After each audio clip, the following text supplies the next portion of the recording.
Well, it's time for me to leave Bahia del Sol in El Salvador. It's 4:30 in the morning. I just woke up. I'm going to head over to the hotel and to immigration. I've got to check out and then get underway because, well, I got to get underway right around 6. Slackwater is going to be at 7. I got to cross the bar then. So got a whole bunch of people, Bill and the pilots lined up to escort me out this bar. So yeah, it's happening today. Let me show you this. My name is Rick. I got my sea legs when I was in the Coast Guard and I commanded a boat much like this one.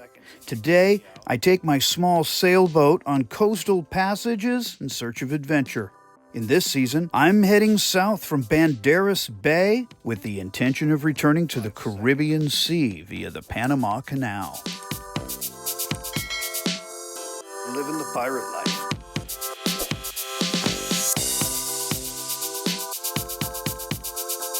Yep, me and these pelicans.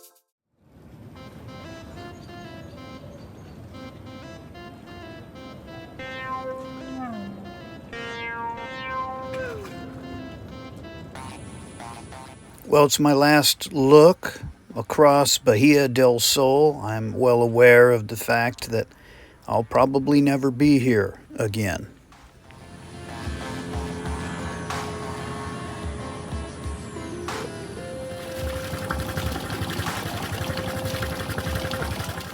Well, everything seems to be running properly. It's about that time. And with a little help from Bill and my friend Brent, I was underway. And Brent captured this image shortly after I shoved off.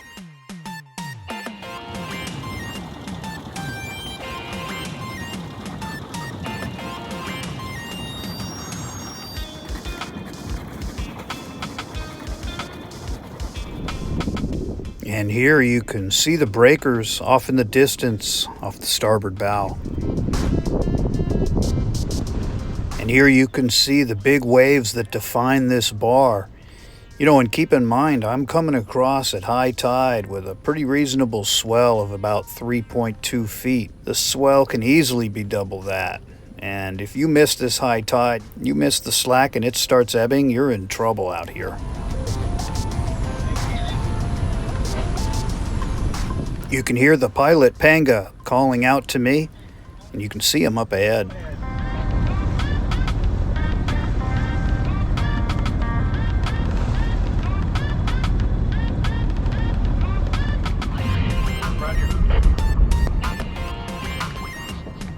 Yeah, it looks a lot different from the pilot Panga's perspective, for sure. Come on up here.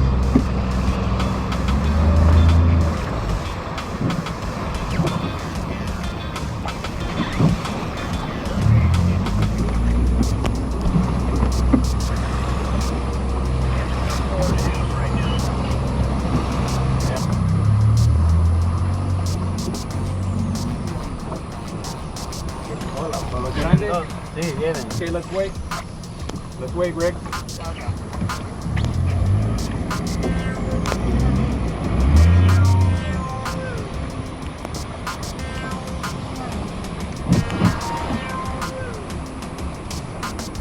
Take it easy. Okay, Máximo. All right, end of set. End of set.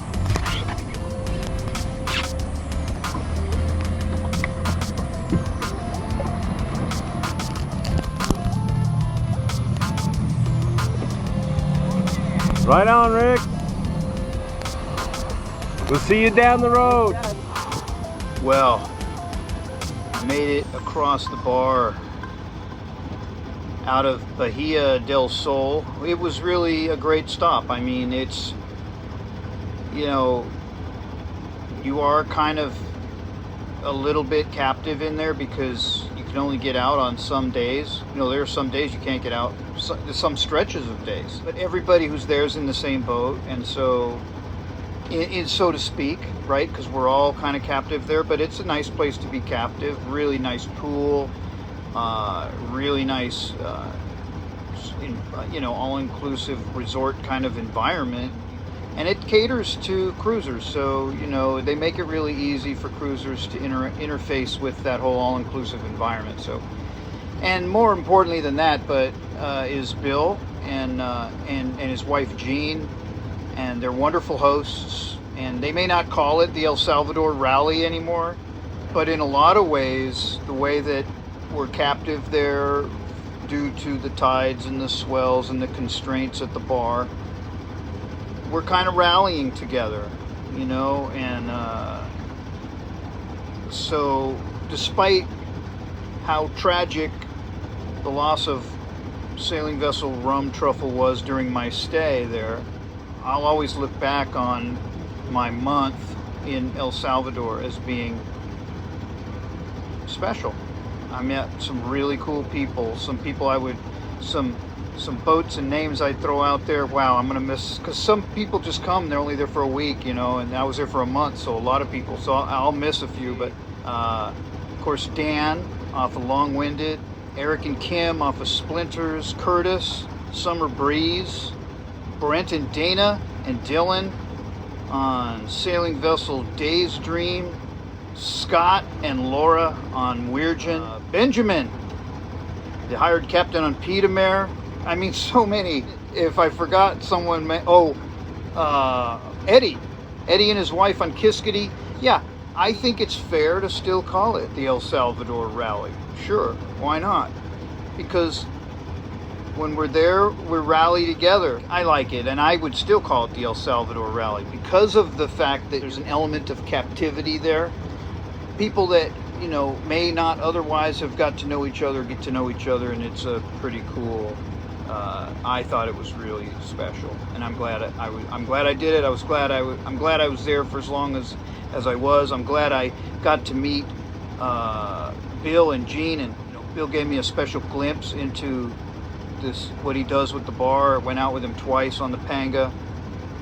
What a special guy. And you know, for those cruisers who continue to venture into Bahia del Sol, I think you're in for a treat. And Bill and his wife Jean are wonderful hosts, so that's all I can say. You know, with regards to, you know, what went down with sailing vessel Rum Truffle, I would just say, you know, what we do on sailboats and cruising is not without risk.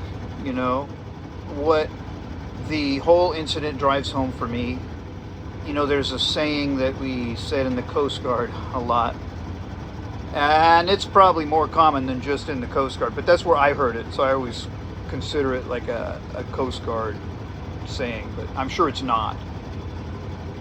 The saying is, you know, one oh shit can wipe out a lifetime of attaboys. And that's what I think about when I think about Rum Truffle. Because at the end of the day, you know, it's about judgment. And what is an oh shit? It's that momentary lapse of judgment. And it's like, man, I should have made a different decision, right? It happens to all of us. We get tired, maybe we let our guard down, and we're not in the moment taking full responsibility for our own situation. I'm not saying anything about that incident. I'm just saying it was an oh shit moment. And it's a tough thing, but I don't think it takes away from the beauty of Bahia del Sol and what Bill and Jean have built over there. And I think this whole El Salvador rally that they're part of is a special thing, and I think people will continue to do it, and there's a reason for that, because it is special. Yeah. And so, with my rambling reflections on Bahia del Sol behind me, I push on to Nicaragua. It's been a rough motor sail all day on this day one, trying to get to Puesta del Sol in Nicaragua. I mean, it was a real slog. I mean, some huge swells, winds. I think I saw up to 17 knots. You know, it's tough because these waves, they just, you know, when they're on the stem like that, they just take your way right off, you know. So with any luck, I'll still be able to get in tomorrow, but it's far from a sure thing. We'll have to see what tomorrow brings. But well, let's take a look at some of these waves and this sunset. Well, it doesn't look so bad in these images, but it's calmed down a lot. Still, anytime you get a sunset out here, it never disappoints.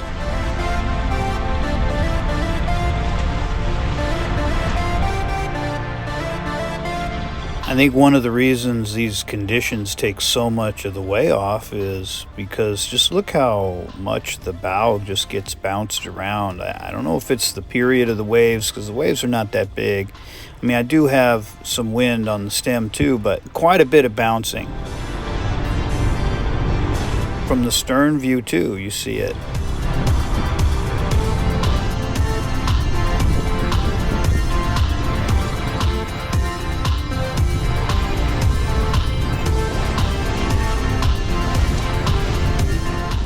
Well, thanks for watching this episode of Sailing Frogs Leap. Be sure to subscribe, because next week I'm pulling into Puesta del Sol, Nicaragua.